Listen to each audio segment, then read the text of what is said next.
وصل علی المؤمنین والمؤمنات والمسلمین والمسلمات اللهم صل علی محمد کما تحب وترضى اللهم صل علی محمد وآل محمد.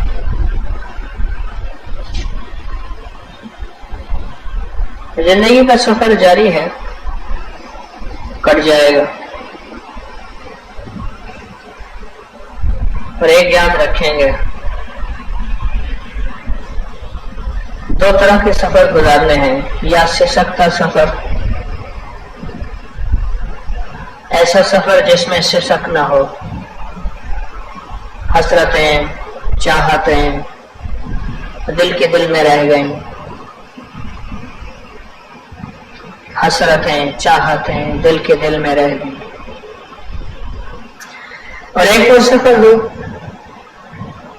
جس میں ساری حسرتیں پوری ہو جائیں، ساری چاہتیں پوری ہو جائیں.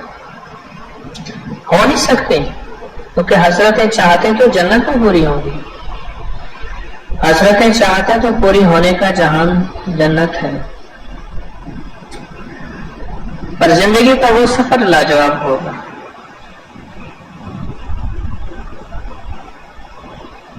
آج میں نے ایک جنازہ اٹھایا، میت اٹھایا، چند ہفتوں کا بچہ تھا ہمارے سید عادل شاہ کا، چند ہفتوں کا بچہ تھا. صبح فوت ہو گیا. یہاں تسبیح خانے میں جنازہ پڑا، سامنے ٹیبل پہ رکھ کے اس کا چھوٹا سا جنازہ، چھوٹا سا جسم، اتنا آسان. تو میں نے یہاں سے لے کر تسبیح خانے کے دروازے تک اس چھوٹی سی میت کو لے کے چلا.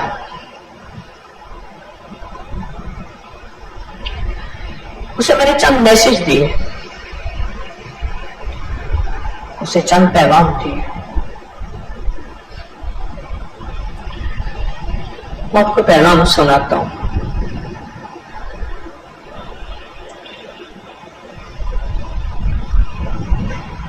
پہلے ایک واقعہ سنا دوں،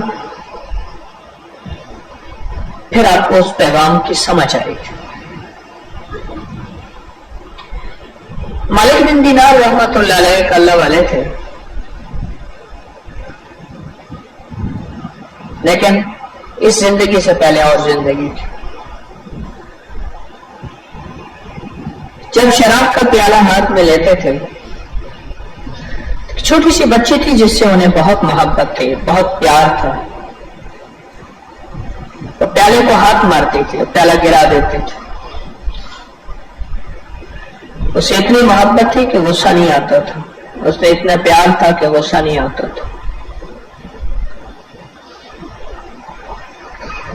اور وہ محبت اور پیار دل پہ چھایا ہوا تھا، وہ دل پہ راج کیے ہوئے تھے.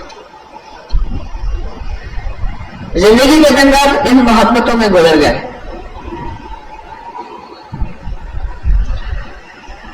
اچانک بچی فوت ہو گئے،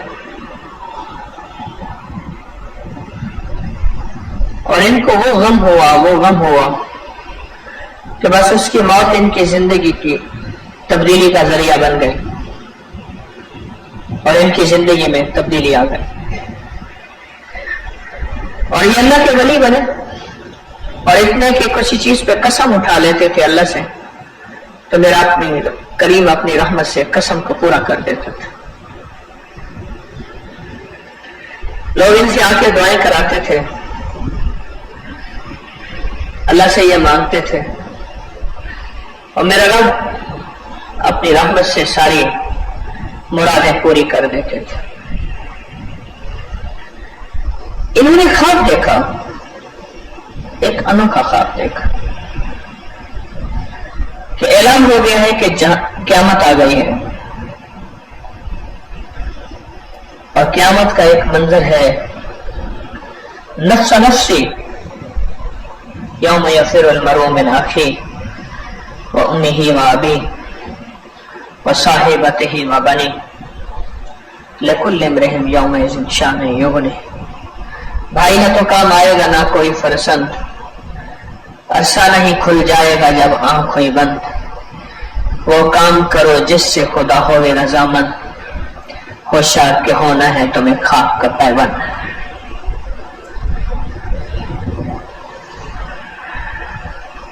تو ایسی قیامت آئی، کہتے میں بھاگتا پھر رہا ہوں اور کوئی سمجھ نہیں آ رہی کہاں جاؤں، کوئی سمجھ نہیں آ رہی میں کہاں جاؤں۔ بھاگتے بھاگتے ایک آواز آئی، مسلمانوں کی اس طرف امانتیں ہیں، جن کی امانتیں ہیں وہ آ کے لے لیں۔ تو میں بھی گیا، دیکھا کہ چھوٹے چھوٹے گھر بنے ہوئے ہیں، خوبصورت سے جنت کا منظر ہے، اور کہتا ہے میرے پیچھے ایک بلا لگی ہوئی ہے اور وہ بلا میرا پیچھا کر رہی ہے اور میں بھاگ رہا ہوں۔ اور میں لوگوں سے کہتا ہوں لوگوں مجھے بچا لو، کوئی مجھے نہیں بچاتا۔ اسی خوف کی کیفیت میں آواز آئی، مسلمانوں کی امانتیں ہیں، جن کی امانتیں ہیں وہ آ کے لے لیں۔ آگے گیا تو ایک چھوٹے چھوٹے گھر ہیں اور اچانک اس میں سے بچے نکلنا شروع ہو گئے اور میری بچی دوڑتی دوڑتی میرے پاس آئی، وہ جو مر گئی تھی، مجھے زخم اور داغ دے گئے تھے، میری بچی دوڑتے دوڑتے میرے پاس آئی اور میں نے انگلی پکڑ لی، میں نے کہا بیٹی یہ بلا ہے، مجھے اس سے چھوڑاؤ، مجھے کھا جائے گی، میں بھاگتا ہوں، میں جدھر دوڑتا ہوں یہ میرے پیچھے ہے، یہ میرا پیچھا نہیں چھوڑ رہی۔ اس نے ایسے ہاتھ کیا اور وہ بلا ختم ہو گئی اور میں نے بچی کو اٹھا لیا، چوما، میں نے کہا بیٹا یہ کون تھا؟ کہہ رہے بابا یہ آپ کے گناہ تھے اور جہنم کی طرف لے جانے کے لیے۔ کہنے کے راستے میں مجھے ایک کمزور سا بندہ ملا تھا، میں نے اس سے کہا تھا مجھے بچا لو۔ وہ کون تھا؟ بابا وہ آپ کی نیکیاں تھیں پر وہ کمزور تھیں، بلا طاقتور تھے، اور بیٹی تو نے مجھے بچا لیا۔ کہنے لگا بابا جن کے بچے چھوٹے سے مر جاتے ہیں وہ قیامت کے دن امانتیں ہوتی ہیں، وہ امانتیں سفارش کریں گے اللہ سے، وہ امانتیں انگلیاں پکڑیں گے اور اپنے والدین کو جنت میں جہاں خود جائیں گے وہاں ساتھ لے کر جائیں گے۔ تو میں نے اس معصوم چند ہفتوں کے اس معصوم سے کچھ باتیں کی۔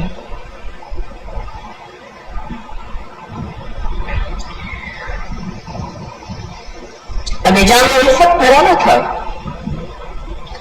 ابھی جامع الفت بھرانا تھا،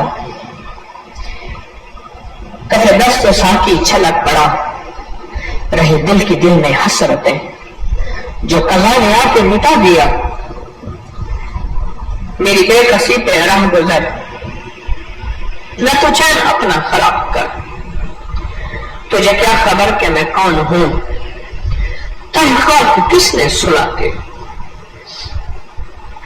تو میں نے اسے پیغام دیا، میں نے کہا معصوم شہزادے اللہ کے پاس جا کے نہ میری سفارش کر دے،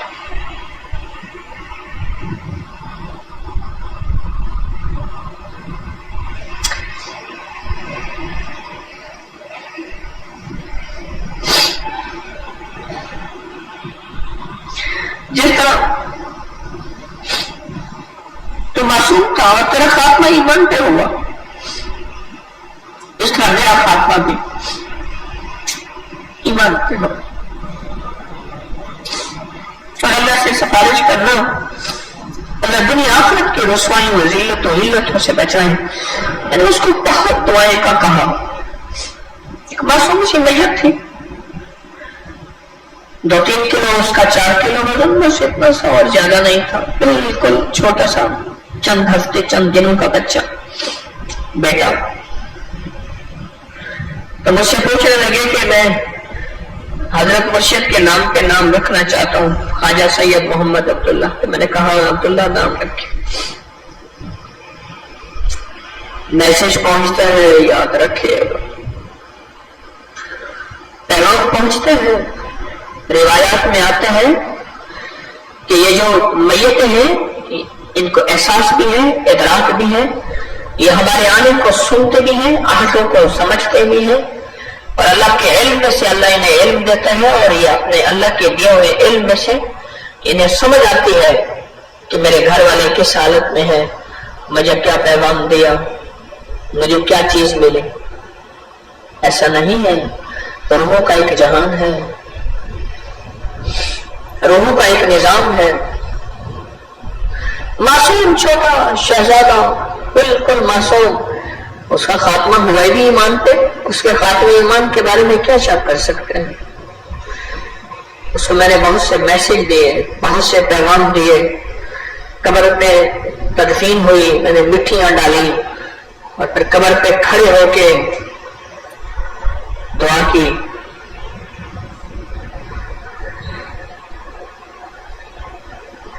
فرق اتنا ہے کہ اس نے 100 سال نہیں جینا تھا، 90 سال نہیں جینا تھا، چند دن جیا۔ جب فنا ٹھہری تو کیا 100 برس، کیا ایک دن۔ جب فنا ٹھہری تو کیا 100 برس، کیا ایک دن۔ یہ زندگی کا سفر اس طرح جاری رہے گا، لیکن ہم اگر اپنوں تک پیغام خیر کا پہنچاتے رہیں گے، روحوں تک خیر کا پیغام پہنچاتے رہیں گے، روح ہمارے لیے دعا کریں گے۔ یاد رکھیے گا، وہ ماں ہے، وہ باپ ہے، وہ بھائی ہے، وہ مرشد ہے، وہ مرشد کا مرشد، مرشد کا مرشد، بڑوں کے بڑے ہیں۔ روحیں دعا کرتی ہیں، روحیں متوجہ ہوتی ہیں، روحیں غم کرتی ہیں، روحیں فکر کرتی ہیں، روحیں درد لیتی ہیں، روحیں سوز غم لیتی ہیں، اور اللہ کے خزانوں سے عرض کرتی ہیں اور اللہ سے منواتی ہیں۔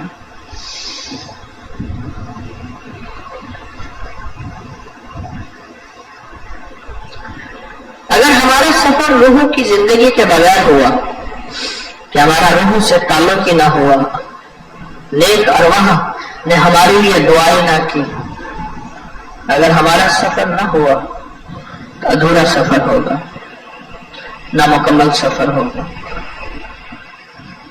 یاد رکھیے، ایسا سفر ہے جس کے اندر کوئی تکمیل نہیں، کوئی مکمل نہیں۔ اس زندگی کے سفر میں یہ چھوٹے چھوٹے نقطے عرض کر رہا ہوں، یہ ذہن نشین رکھیے گا۔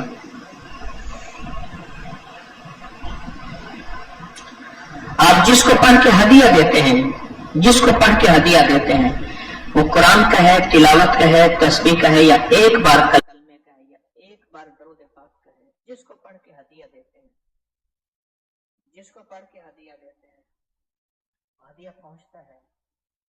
میں پچھلے جمعے آپ کا ہدیہ مخدوم محمد ہاشم سنگھی رحمت اللہ علیہ ٹھٹھا میں جا کے دے آیا تھا، آپ کا ہدیہ پہنچایا میں نے۔ وہاں سے کراچی سے پھر میں ٹھٹھا گیا مکلی، ہدیہ دے آئے۔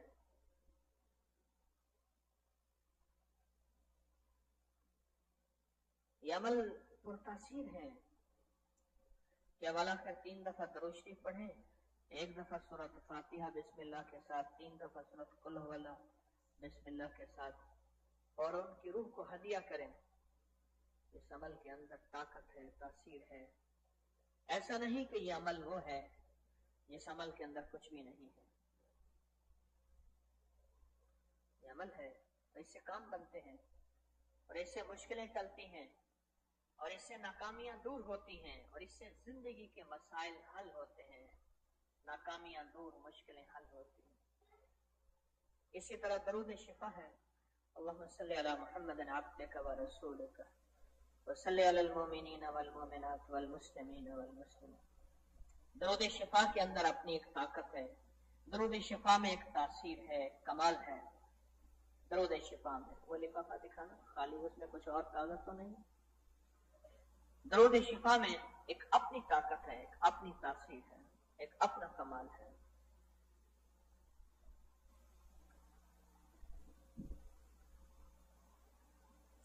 اپنی روحوں کو اپنی روحوں کو ہدیہ دیں، اپنی روحوں کو ہدیہ دیں۔ ہمیں بھی اشد ضرورت ہے۔ اگر روح نیکی کو نہیں مانتی، یہ میرا بہت ہی صدا یاد رکھیے گا، یہ موتی سدا یاد رکھے. اگر روح نیکی کو نہیں مانتے، ایمانداری امانت داری کو نہیں مانتے، بہن بیٹے کا حق دینے کو نہیں مانتے، کسی کا حق دینے کو نہیں مانتے، سجدوں تسبیح تلاوت کو، اللہ کے نام بابرکت سعادت کو نہیں مانتی، یہ روح، اس روح کو ہدیہ دینا، مال کا بھی اعمال کا بھی. ہاں، مال کا ہدیہ دیں اپنی روح کو، جتنی حسب توفیق ہے مال کسی ایسے ضرورت مند کو دیں، کسی ایسے ضرورت مند کو جو سوال نہیں کرتا، اس کو ہدیہ دیں اپنی روح کے لیے. یہ مال کا ہدیہ ہو گیا. کسی کو ضرورت مند کو کھانا کھلائیں، کسی ضرورت مند کو پہنائیں، کسی ضرورت مند کی ضرورت پوری کریں. جانیے اتنے بڑے ضرورت مند آتے ہیں جو سوال نہیں کر سکتے، اور اتنے بڑے ضرورت مند آتے ہیں جو گمان سے زیادہ سوال نہیں کر سکتے. کراچی میں ہماری گاڑی روکی ہوئی تھی، ایک مائی نے اتنے زور سے شیشہ، میں کہ شیشہ توڑ دے گی مائی، کروڑ پتی مائی تھی، لاکھوں پتی مائی تھی، پیشہ ور بھکاری. وہ تو اپنا گھر پورا کر لیتے ہیں، اتنا کر لیتے ہیں، اتنا کر لیتے ہیں کہ ان کے پاس مال و دولت بے بہا ہوتا ہے. جو سفید پوش ہیں، جو سوال نہیں کر سکتے، جو مزدوری کرتے ہیں، ان کی مزدوری ضرورتیں پوری نہیں ہوتی، یا ان کو دینا ہے، یا ان کو سوچنا ہے، یا ان کو تلاش کر کے دینا ہے. وہ ان کو بہت تلاش کرنا پڑے گا، ان کو دینا ہے. اپنی روح کے لیے مال کا ہدیہ دیں. چلو اس میں ایک بات بتاتا ہوں. صدقہ 70 بلاؤں کو روکتا ہے، حدیث کا مفہوم ہے.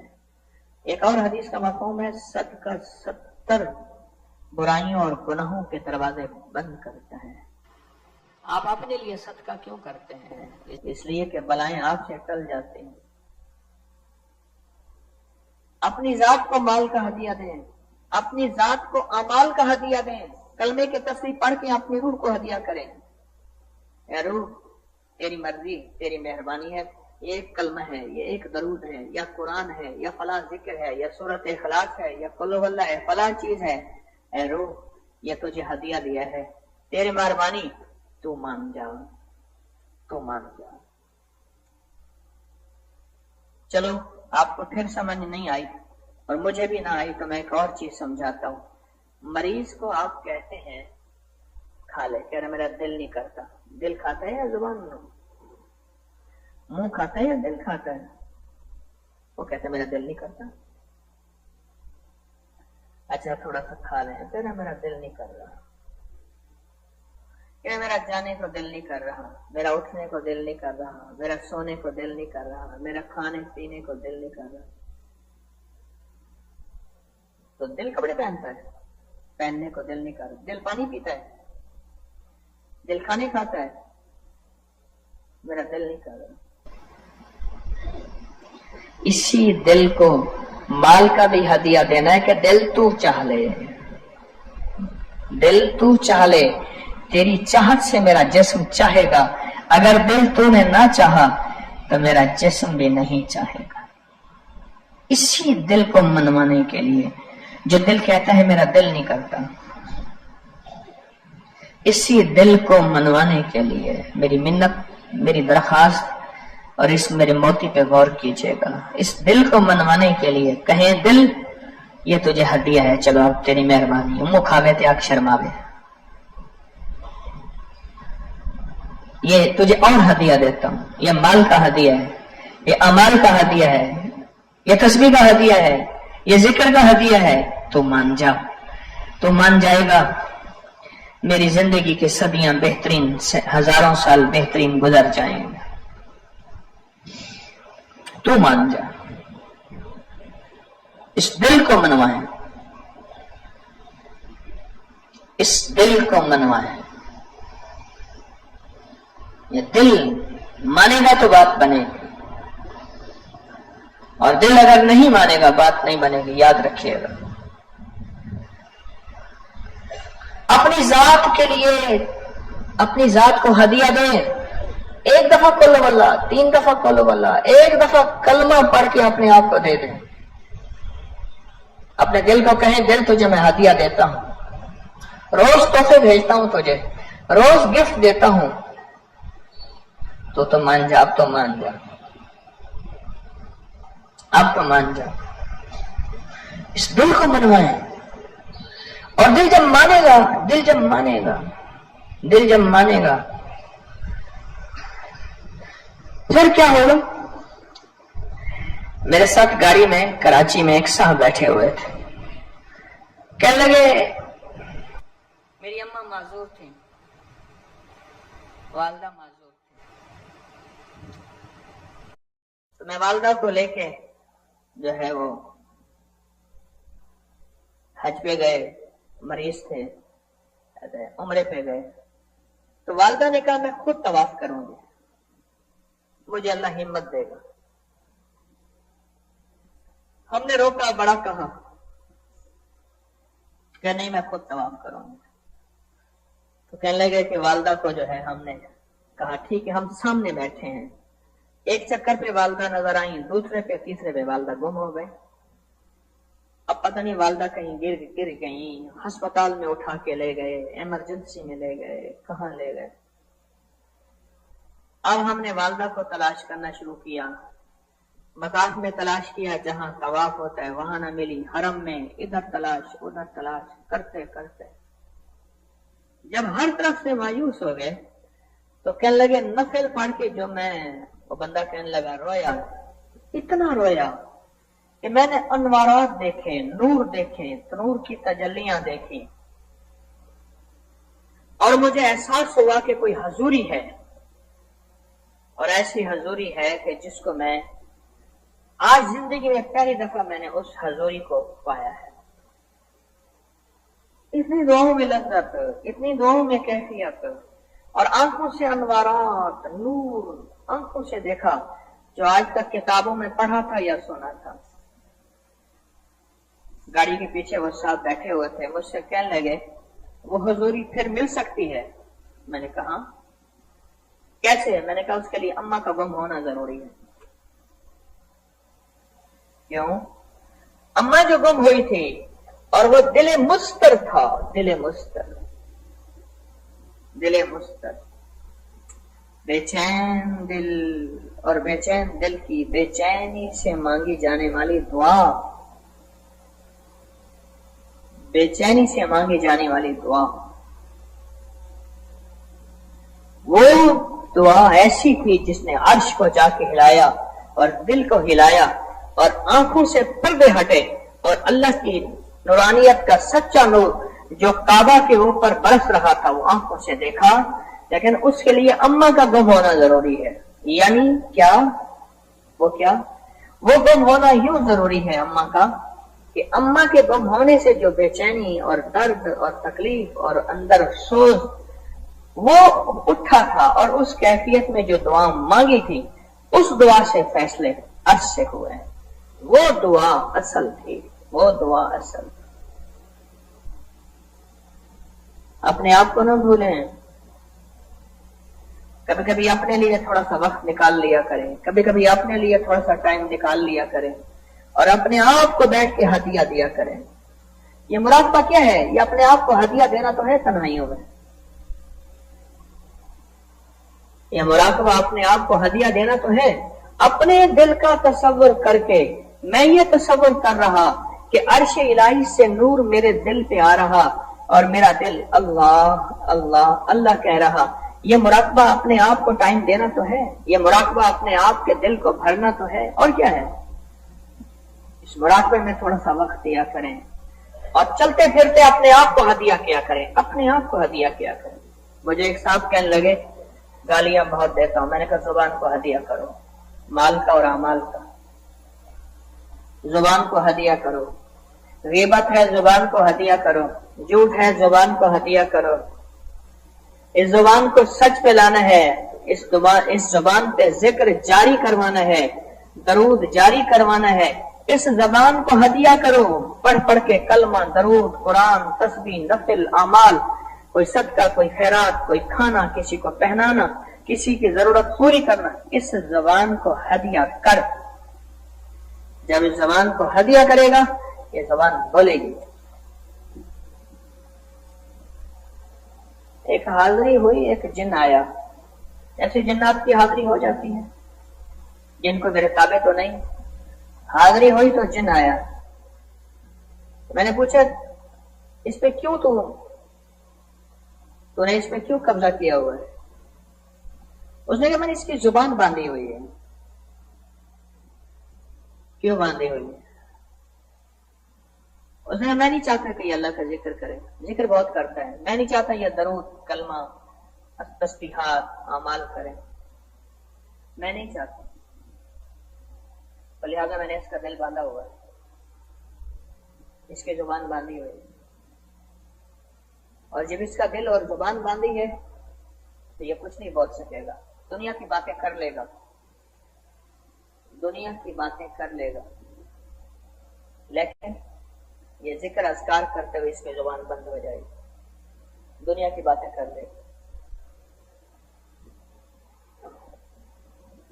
آواز آ رہی ہے؟ اصل میں ہمارے اسپیکر والے بہرے ہیں، ان کو کہتا ہوں، آپ کو نہیں کہتا. اسپیکر والوں کو کہتا ہوں. آواز آ رہی ہے؟ ان کے کانوں میں تکلیف چل رہی ہے بہت پرانی. ہمارے اسپیکر والوں وہ کہتے ہیں تو چیخ چیخ کے بول. میں کہتا ہوں مجھے نہ چیخو، اسپیکر کو چیخو.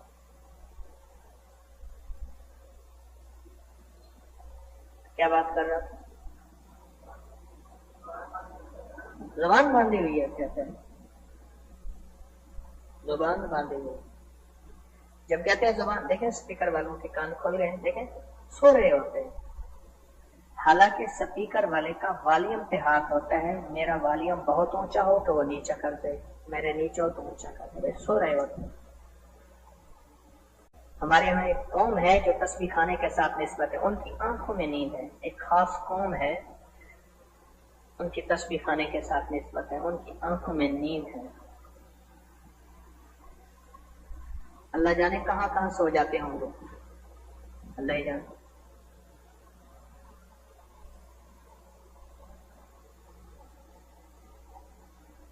میری زبان باندھی ہوئی ہے. تو میں نے کہا تو نہیں ہٹ سکتا؟ کہ نہیں. اچھا میں نے کہا یہ ذکر کرے، مجھے کیا تکلیف ہوتی ہے؟ لگا یہ اس کو پتہ نہیں ہے جو ذکر کرتا ہے اس کے ارد گرد کتنا نور آتا ہے، کتنی برکتیں آتی ہیں، اور کتنا پہاڑ نیکیوں کے بنتے ہیں، اور کتنی بلائیں، آفتیں، مصیبتیں ٹلتی ہیں. اسے کیا پتا؟ تو ہم دیکھتے ہیں.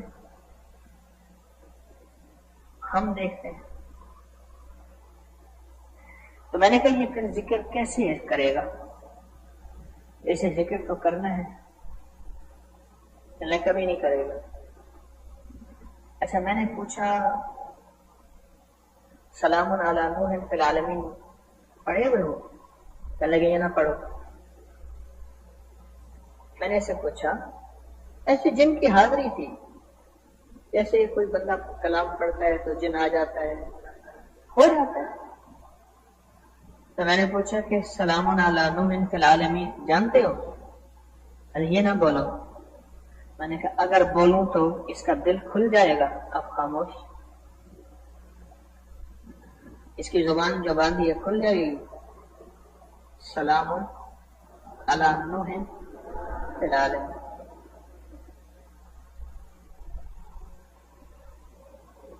اب میں نے کہا اگر میں پڑھ پڑھ کے اس کی زبان پہ دم کروں تو کیا ہوگا پھر؟ اب خاموش، جواب نہیں دے.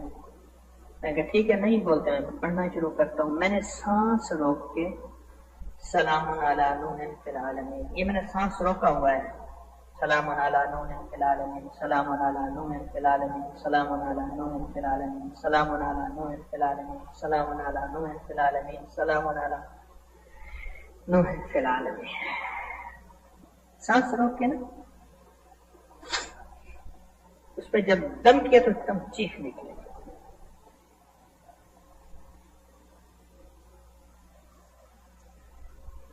میں نے جب بندے کو اللہ نے ٹھیک کر دیا کلام الہی کی برکت سے، میں نے اس سے پوچھا میں نے کہا ذکر کرتے ہو، کبھی یہ ذکر اپنے آپ کو ہدیہ کیا؟ کریے تو پتہ ہی نہیں تھا، یہ تو علم ہی نہیں تھا کہ اپنے آپ کو بھی ہدیہ کرنا ہوتا ہے۔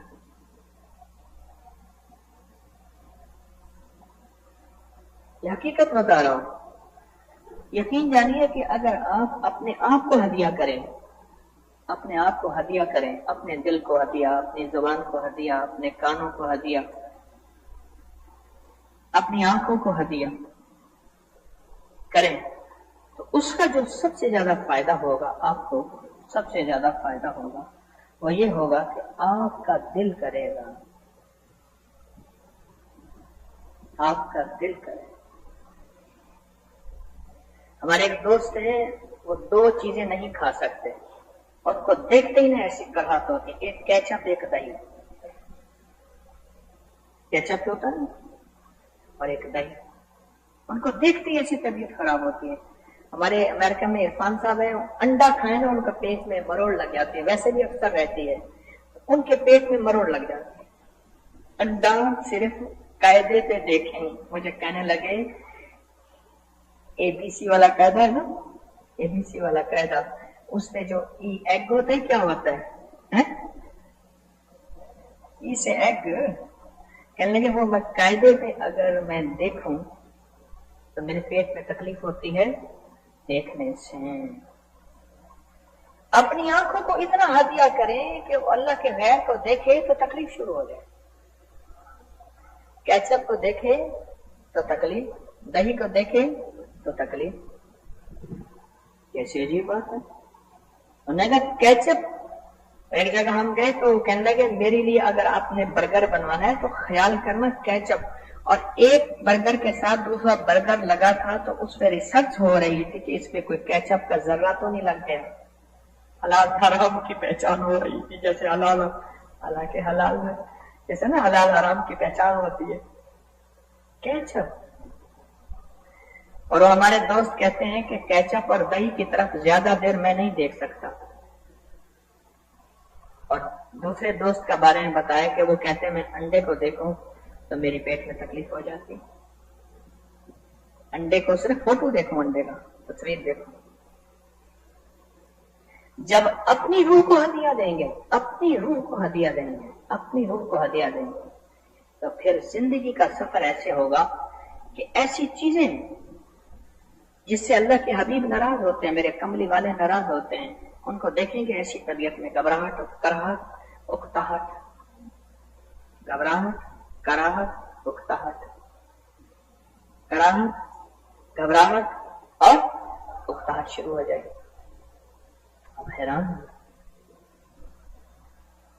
اور جب اپنے آپ کو ہدیہ دیں گے ذکر کا، اذکار کا، اعمال کا، یہ میں آپ کو ایک خط سناتا ہوں، مجھے اچھا لگا یہ خط، تو میں نے کہا آپ کو بھی سناؤں یہ خط۔ انہوں نے خط میں لکھا کہ سورۃ کوثر میں نے 7 کروڑ پڑھی ہے، اتنی کون مانے گا؟ اچھا چلو ایک بات بتاؤں، افسانہ بیان کروں تو میں اپنا بیان کروں کہ میں نے اتنے چلے کاٹے، اتنے وظیفے کیے۔ مہمان آیا بیٹھا تھا، اس نے کہا میرے وہ 7ویں حج والی سرائی نہیں، اس میں سے اس کو پانی پلا، یعنی میں نے 7 حج بھی کیے، میرا جو وہ 7ویں حج والی جو سرائی ہے اس میں سے پانی پلا اس کو۔ تو ایک صاحب کھڑے تھے نماز پڑھ رہے تھے، تو 7 بندہ بیٹھا ان کی تعریف کر رہا تھا کہ انہوں نے یہ بھی عمل ہے، بہت نیکی ہے، نماز میں کہنے لگے اس کو کہے میں نے حج بھی کیا۔ کسی کی بات نہیں، ایسی بات بنی ہوئی ہے، اتنا میں اپنی کہانیاں بیان کروں، میں اس لیے عرض کر رہا ہوں کہ اپنے دل کو ہدیہ دیں، اپنی زبان کو ہدیہ دیں، مال کا بھی اور اعمال کا۔ مکلی میں بادشاہوں کی قبروں میں کے سامنے سے گزرا میں، لوگ فوٹو کھینچ رہے تھے، اور اولیاء اللہ کے ولیوں کے مزارات اور قبروں کے سامنے سے گزرا یا وہاں گیا تو لوگ پڑھ کے ہدیہ دے رہے تھے، کیوں؟ جو یہاں سے اڑ کے جائیں گے وہاں وہی ملے گا، جو یہاں چھوڑتے جائیں گے تو وہاں پھر بندے بھی اسی قسم کے اللہ بھیجے گا، کہیں گے جاؤ جاؤ وہاں جا کے نا ان کو ہدیہ دے آؤ۔ بعض اللہ والوں کے مزارات پہ آپ جائیں، کوئی قرآن پڑھ رہا، کوئی تسبیح پڑھ رہا، کوئی کلمہ پڑھ رہا، کوئی ذکر کر رہا، پڑھ پڑھ کے ان کو ہدیہ کر رہا۔ جب دل کی دنیا کھلے گی، اپنی زبان کھلے گی اور دل کی آوازیں کھلیں گی، دل کی آواز۔ میرے پاس ایک صاحب آتے تھے، ایک گویے کے بارے میں، ان کو گویوں کا شوق تھا، کہنے لگے وہ فلاں جو گویا تھا کہ حضرت صاحب کوئی بندہ میں کہ کی میں کیوں تھا صاحب ہوں ودا راگ جو چھکیندا سمجھ آئی، راگ جو کھینچتا تھا تو بندہ کوئی انسان تھا، اتنی بڑی راگ، اتنی بڑی اس کی بڑی سانس تھی، تو اس نے سانس کے لیے مشق کی تھی۔ جب ذکر کی دنیا دل پہ کھلتی ہے، پھر میں اگر کہوں کہ اس نے لکھا میں نے سورت کوثر 7 کروڑ پڑھی ہے، کون مانے گا؟ ایک صاحب مجھ سے بیعت ہوئے، بیعت ہوتے میں نے کہا 3 تسبیحاں پڑھ لیا کریں، ایک تسبیح درود شریف کی، ایک تیسرے کلمے کی، ایک استغفار کی۔ کہنے لگے اللہ کی یہ تو میں نہیں کر سکوں گا۔ میں نے کہا اللہ پاک کرے گا، آپ کوشش تو کریں، اللہ سے دل کا کھولنا مانگے، اللہ سے مانگے اللہ دل کھول دے، توجہات کی برکت سے، اللہ کی رحمت سے پہلے دل اللہ کھول دے گا۔ میں نے باتیں کی، اور وہی تھے جنہوں نے اربوں سورت اخلاص پڑھی، کلمہ پڑھا، درود پڑھا اور یہ ذکر کیا، اربوں کروڑوں۔ کوئی نہیں مانے گا، کوئی نہیں مانے گا۔ آپ میں سے کتنے بے شمار ایسے ہیں جو کہتے ہیں ہم نے سوچا نہیں تھا کہ ہم بھی اتنا ذکر کر سکیں گے؟ آپ میں سے کتنے بے شمار بیٹھے ہوں گے، ہم نے سوچا تھا ہم بھی اتنی تسبیح پڑھ لیں گے، ہم نے سوچا تھا کہ ہم بھی اتنی تلاوت، اتنے سجدے اور اتنا اللہ کی مخلوق کی خدمت، خیر خواہی اور پتہ نہیں کیا کچھ ہم چاہ لیں گے، ہم نے تو کبھی سوچا ہی نہیں تھا۔ کتنے بے شمار آپ میں سے بیٹھے ہوں گے۔ تو پہلی زندگی میں کیا زندگی تھی اور موجودہ زندگی میں کیا زندگی ہے؟ ایسی ہی ہم بھی، یہ شوق کے لیے میں پڑھا رہا ہوں خط، اور میرے پاس اس سے بھی بڑے بڑے کلندر ہیں، میرے پاس کروڑوں والے بھی ہیں، اربوں والے بھی ہیں، لاکھوں والے بھی ہیں۔ سورۃ کوثر 7 کرو، کلمہ 10 لاکھ رمضان میں، گزشتہ رمضان میں یہ جو ابھی رمضان گزرا اس میں 10 لاکھ پڑھا، پھر کلمہ اور پڑھا 17 لاکھ 27 لاکھ، پھر نفل پڑھے 3122 نفل، پھر صلاۃ و تسبیح پڑھی 250 مرتبہ، سورۃ اخلاص لاکھ صبح شام، پھر 2 تسبیح، اصحاب کہف کے نام 78,000 78، درود ابراہیمی 78,250، اللہ اکبر 78,250، درود شفا جو حویلی میں اللہم صلی علی محمد عبدک و رسولک صلی علی محمد بعدد کل داء و دواء مبارک وسلم 25,000، سورۃ یاسین ایک نشست میں 87 مرتبہ 87، ایک ہی جگہ بیٹھ کر، بسم اللہ ما شاء اللہ لا قوت الا باللہ 25,000، یا حافظ یا سلام 25,000، حامیم لا ینصرون 1,22,000، یا قادر و یا نافع 1,22,000، اور ذکر ایک اور لکھا ہے 1,22,000، پھر آگے لکھا ہے اصحاب کہف کے نام 72,000، جمعہ کا روز آیت الکرسی جمعے کے دن عصر سے مغرب کے درمیان 70 بار، موتی مسجد کے نفل 780 بار، سورۃ یاسین والے نفل 780 جس میں 2 رکعت نماز نفل، اور اس کے بعد سورۃ یاسین 3 دفعہ پڑھیں، جو اللہ سے منوا لے، وہ کتنی دفعہ پڑھے؟ 780 بار، سورۃ قریش